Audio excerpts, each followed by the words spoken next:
For active duty service members and veterans, community support is key. There are roughly a half dozen veteran support organizations in the Magic City. That's according to the information on the Ward County website, and it's the focus of our Those Who Serve segment. Soldiers like Lindsay Beckman from the National Army Guard in Camp Grafton reflect on the many resources available to military-affiliated members. She's one of many who attended the Suicide Prevention Summit for Rural Veterans on Monday at Minot State that was put on by the group Together with Veterans.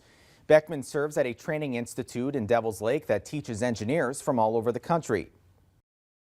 They said that I think every county has a VSO or some type of outreach program or somebody to contact, in their area, versus other states. Beckman's been in the service for 24 years now. Her hope is to bring back everything she's learned to her soldiers and foster a positive military culture.